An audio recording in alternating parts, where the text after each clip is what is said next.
I have a couple Lord of the Rings stories I want to do together. Creating the look of the Lord of the Rings, Tales of Middle-earth. This is the official Magic the Gathering website. They're doing a set based on the Lord of the Rings.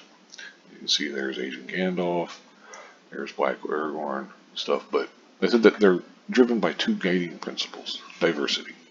The Lord of the Rings is about the different peoples of Middle-earth coming together to fight Sauron, finding strength in their diversity. Okay. Originality. It's like the goal that says to express a story and setting. Prior efforts have painted vivid pictures of this world, but our goal is a modern take on the world of J.R.R. Tolkien, lovingly crafted for an ever-expanding fandom. There's nothing original about race swaps. I'm going to say what I always say. When the next time somebody does Lord of the Rings, movie, TV show, whatever, has Aragorn in it, they're more than likely, because you never know for sure, but they're more than likely going to cast a white man for the role. So what have you accomplished by making him black here? Whereas if you had created a black character, a brand new black character, whatever his name is, all that stuff, you come up with all this kind of stuff, all kinds of cool stories for him and everything, you've created something that will live on. This will not live on.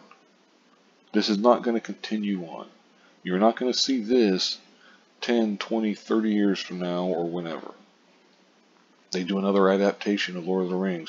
It's the same with like Ariel and the Little Mermaid and things of that nature. It's like the next time they do the Little Mermaid, they're probably going to make her white, or with Peter Pan and this and that, all this stuff. When they change and they race swap the characters and stuff, you're not actually doing anything for diversity and inclusion. It's ridiculous, and that's why it's virtue signaling. Because, like I said, you're not. If you were creating a new character, a character that will stand the test of time, hey, then you've done it.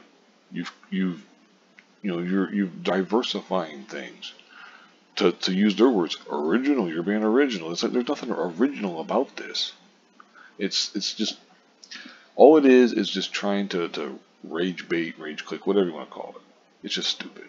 And it goes on. I'll link this in the description box if you want to read it for yourself. They got some kind of thing happening May the 30th. But anyway, I got a story here from BuyingTheComics.com. The Lord of the Rings of Power actor Ismael Cruz Cordova doubles down on accusations of racism, still doesn't provide any evidence. Big surprise there. But anyway, it goes on. He doubled down on accusations of being victims of racism, bullying, and harassment for portraying Aragorn in the show. He spoke with Mark Malkin, blah, blah, blah. He goes on. He said, I knew this role would entail, I knew it would be in the scope of fantasy. The elves have been historically portrayed as white and Aryan. I wanted to be an elf. I wasn't out wild. The love of nature, I knew it would change things. It's like, I knew I wanted to be a part of something historic, especially with the elves. It's not the first person I'm in, it's not the first, blah, blah, blah. He goes on and talks. Basically, talks about the hate he's got. And there's no question. He's gotten some hate and stuff. But he's sitting there carrying on like this is, it had a physiological or psychological and mental health impact. That's something I'm very, very open about so that people understand that what they do and say online really hurts people, really has an impact on it. Which is true. I mean, I don't want to deny that, but he admitted taking on the role was political to him. It's a privilege to go to a job, not to pioneer, not think about this, but I don't have that privilege in that sense. Everything. I'm very conscientious about what I do is always political in the sense of the impact. So I take that. A lot of the actors don't want to take it. I'm exhausted by it, but also feel that I have a calling for it, and that my story and where I come from asks for it. So, you want to throw everyone else under the bus who isn't, making everything super political. It's like, just, the show just ain't good, man. How about that? I mean, it's a terribly written show. It's stupid. And a lot of the stuff doesn't even have to do with like any of the woke stuff. It's just not good. I mean, I don't know how else to put it. I could go into detail and talk about this and that. Other people have done it, better than I could. So I would suggest that you can read or watch videos about why Rings of Power failed or whatever, But anyway, he talks about myself and other cast members that were going through the racist backlash. It wasn't just going to work. By the time we woke up, it was exhausting wading through all of this. Get offline then, dude. Like, seriously, I understand, backlash sucks, it's terrible, so on and such forth. Just get offline. Because that's where almost all of it is. I mean, if people are actually sending you letters and stuff, or are people shouting in your face everywhere you go? Probably not. I mean, it's like, come on, man. It's just ridiculous. Anyway, I'll link this in the description box if you want to talk about it as well, or if you want to read it as well. But anyway, he goes on to say, my phone got hacked. I had like bank accounts attempt at being hacked. My PayPal got hacked. My friends got messages. I got death threats. I got things mailed to me. People found out my address. There's a lot of that. And this is the part where I'm talking about he doesn't give any evidence. Despite making these claims, Cordova did not provide any evidence to their authenticity, which is ridiculous because it's like, dude, you can't make those kinds of claims.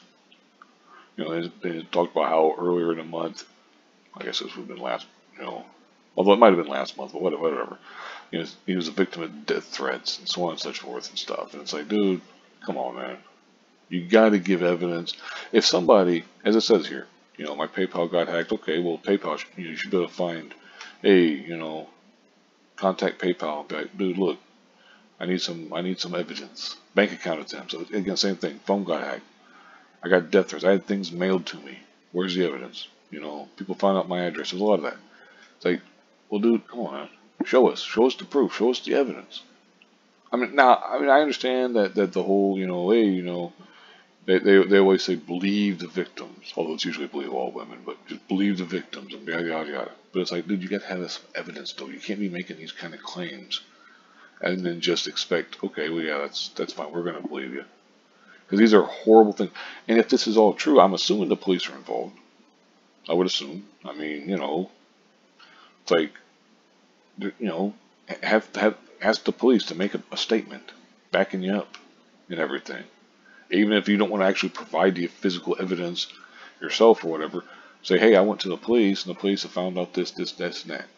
Because that's terrible. First of all, nobody should be getting death threats over a TV show and things of that nature. That's ridiculous.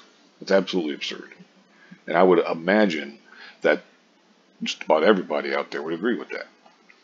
But it's like, if that is happening, well, we need to single out who these assholes are that are doing this stuff and bring the consequences on. If you can't do that, well, then you might as well not say anything because these are just words then.